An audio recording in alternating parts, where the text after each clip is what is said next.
इंग्राजी रे दुर्बल थिबा दशम श्रेणी छात्र छात्री मानक बापा माँ निश्चय जानिबा दरकार विषयटी आलोचना करिबा पूर्वरु आपण मानकु मोर सविनय नमस्कार। तो कथा हला आम पिला इंग्राजी रे दुर्बल, इंग्राजी विषय को डरुछि, परीक्षा रे प्रश्न छाड़ी आसुची उत्तर करि पारु नाही, श्रेणी रे अन्य मानक सामनारे शिक्षकों सामनारे सांगसाथी सामनारे निजकू से भिन्न मणुछि, उदास रोची, स्मार्ट हो पारु नाही, मनरे हताश और डर भाव रोची। आउ आपण माने ता पाई भी चिंतित आपण रहुचंती।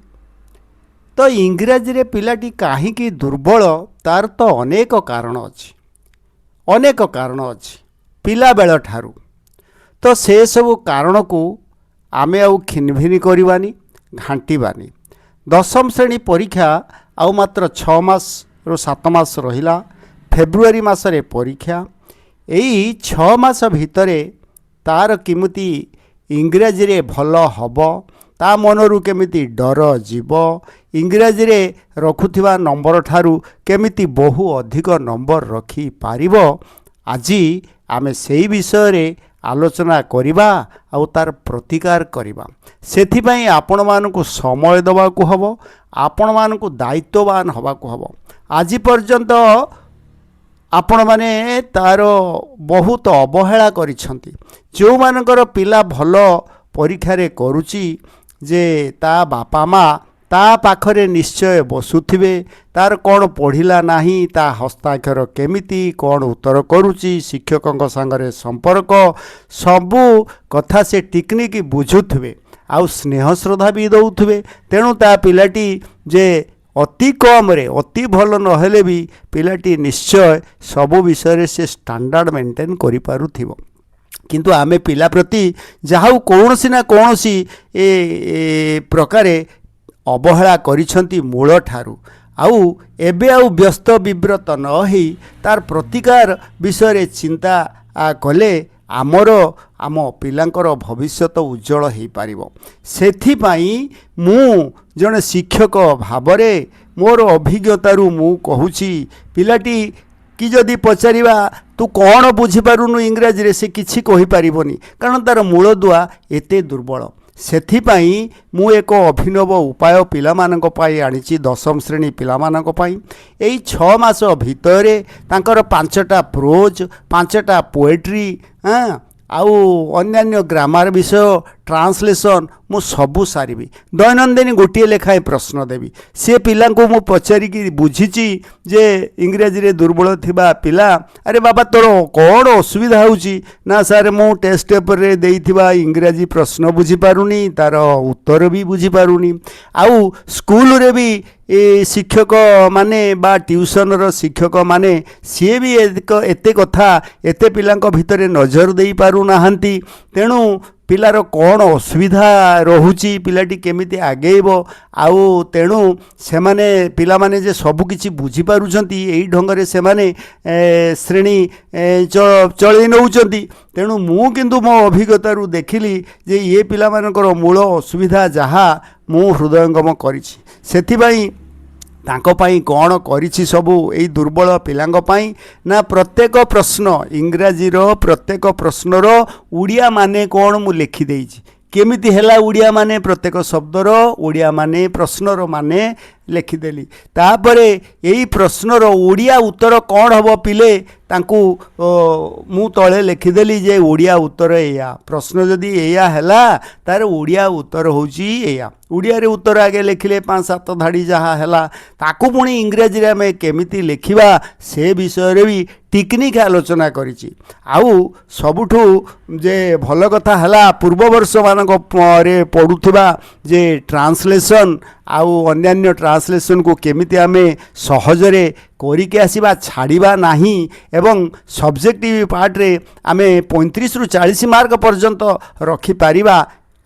तार उपाय मु एई मो वीडियो रे करिछि। आपण माने ଦୟାକରି ପିଲାମାନଙ୍କ ସହିତ ବସନ୍ତୁ, ଏ ଭିଡ଼ିଓଟି ଦେଖନ୍ତୁ, ନିଜେ ଉତ୍ତର ପଢ଼ନ୍ତୁ, ପିଲାକୁ ଉତ୍ତର ପଢ଼ିବାକୁ ଦିଅନ୍ତୁ, ଖାତାରେ ଲେଖୁ ଏବଂ ତାର ଉତ୍ତର ଆପଣ ନିଜେ ଆଦାୟ କରନ୍ତୁ। ଏଇ 6 ମାସ ଆପଣ ପିଲାକୁ ଖୁବ୍ ଶ୍ରଦ୍ଧା ସମ୍ପନ୍ନ ହୋଇ କଥାବାର୍ତ୍ତା କରନ୍ତୁ, ତାକୁ କେବେ ବି ଗାଳି ଦିଅନ୍ତୁ ନାହିଁ। ତା ପାଖରେ ବସି ଦେଇଥିବା ମୁଁ ଆଲୋଚନା କରିଥିବା ବିଷୟକୁ ତା ସହିତ ଆଲୋଚନା କରନ୍ତୁ, କେତେ ବୁଝିଲା କେତେ ନାହିଁ, ଲେଖାଲେଖି କଲା କି ନାହିଁ, ତାର ଆପଣ ଶିକ୍ଷକ ବାପା ମା ଥିଲେ, ଏବେ ଏଇ 6 ମାସ ତାର ସଶ୍ରଦ୍ଧ ଶିକ୍ଷକ ଆଉ ତାର ଉନ୍ନତି ଚାହୁଁଥିବା ଶିକ୍ଷକ ଭାବରେ ଆପଣ ବସନ୍ତୁ। ଖାଲି ଟ୍ୟୁସନ୍ ସାର୍ଙ୍କ ଉପରେ ସ୍କୁଲ ଉପରେ ନିର୍ଭର କଲେ ପିଲାଟି ଦିନକୁ ଦିନ ଆହୁରି ଉଦାସ ନିରାଶ ହେଇଯିବ। ତାକୁ ସଶ୍ରଦ୍ଧ ସହକାରେ ତାକୁ ତା ପାଖରେ ବସନ୍ତୁ, ବାବା ଦେଖ ବୁଝିଲୁ ନା, ତତେ କେମିତି ଲାଗୁଛି, କ'ଣ ବୁଝିପାରିଲୁନି, ଯାହା ବୁଝିପାରିଲୁନି ମୋତେ ବି ପଚାରିଲେ ମୁଁ ଆପଣଙ୍କୁ ଏଇ ଟେଲିଫୋନ୍ରେ ଏତେ ପରିଷ୍କାର ବୁଝେଇବି ଆପଣ ଜାଣିପାରିବେନି। ପିଲାଟି ନିଶ୍ଚୟ ହୃଦୟଙ୍ଗମ କରିବ ନା ଯେ ଏଥିରେ ମୋର ଉପକାର ହେବ। ଆଉ ଯେ ପିଲାକୁ ଆଦୌ ଗାଳି ଦେବେ ନାହିଁ, ଅନ୍ୟ ପିଲା ସହିତ ଆଦୌ ତୁଳନା କରିବେ ନାହିଁ, ତାକୁ ସବୁବେଳେ ଉତ୍ସାହିତ କରିବେ କେମିତି ସେ ଆଗ ପରୀକ୍ଷାରେ ଭଲ କରିବ ଏବଂ ତା ପାଇଁ ପ୍ରତ୍ୟେକ ପଢ଼ା ସମୟରେ ତା ପାଖରେ ଆପଣ ବସିବେ, ସେ କ'ଣ କରୁଛି ନାହିଁ ଦେଖିବେ। ଆପଣ ଅନ୍ୟ କେଉଁଥିରେ ଏନଗେଜ୍ ରହିବେ ନାହିଁ। ତା ପୂର୍ବରୁ ପିଲା ପଢ଼ିବା ପୂର୍ବରୁ ଆପଣ ଯାହା ଯାହା କାମ କରିବା କଥା ସାରି ଦେଇଥିବେ। ଇଏ ହେଲା ଯେ ମୋର ପ୍ରତିଶ୍ରୁତି।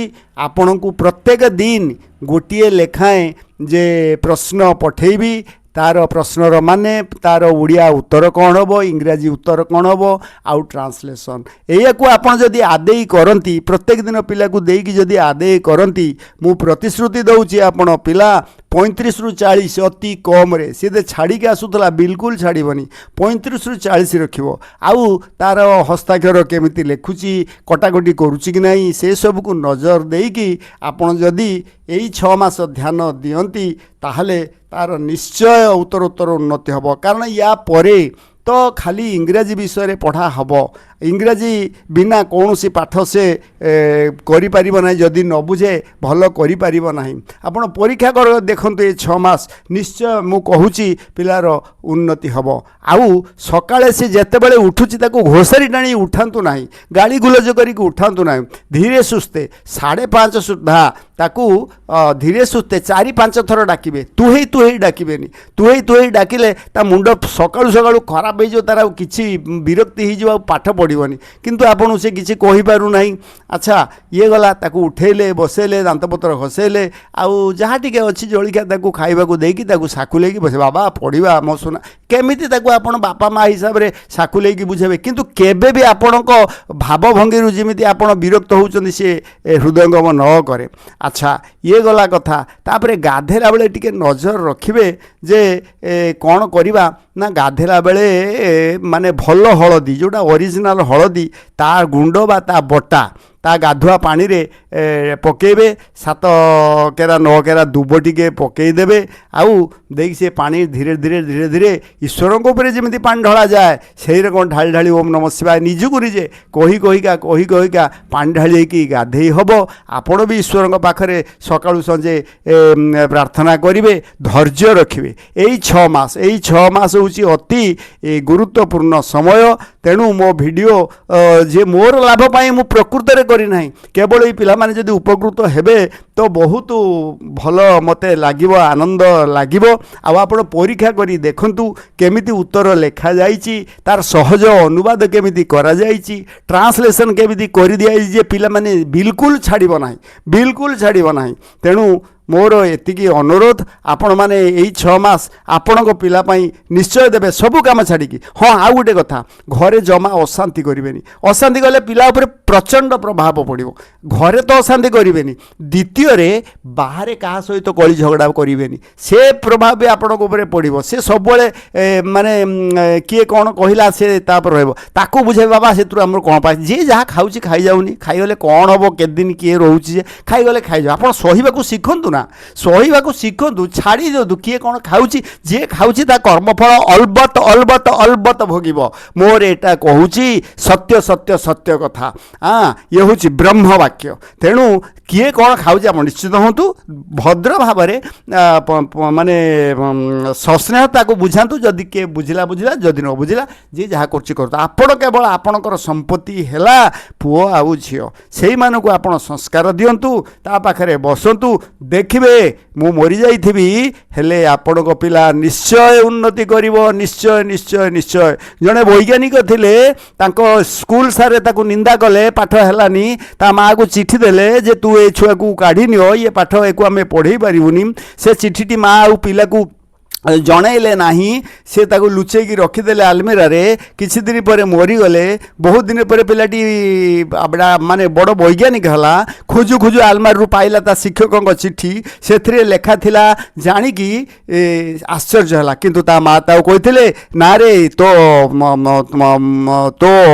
ପିଲାର ମାନେ ଏ ପିଲାର ବହୁତ ଜ୍ଞାନ, ଆମେ ତାକୁ ପଢ଼େଇବାକୁ ଯୋଗ୍ୟ ନୁହେଁ। କିନ୍ତୁ ମା ଓଲଟା କହିଥିଲେ, ଆଉ ମା ତାମାନେ ପ୍ରଶଂସା କରିଥିଲେ ପିଲାର। ତେଣୁ ଏଇସବୁ ବହୁତ କଥା ଅଛି। ହଉ ମା' ମାନେ ବାପା ମାନେ ଆପଣମାନଙ୍କୁ ମୋର ଏ କଥା କୁ ମନକୁ ପାଇଥିବ ବୋଲି ବିଶ୍ୱାସ। ଆଉ ସେଇ କଥା ନିଶ୍ଚୟ ଯଦି ମାନନ୍ତି 100ରୁ 100 ଆପଣ ଲାଭ ପାଇବେ। ଆଜି ପାଇଁ ଏତିକି। ଆପଣମାନଙ୍କ ପାଇଁ ଜୟ ଜଗନ୍ନାଥ।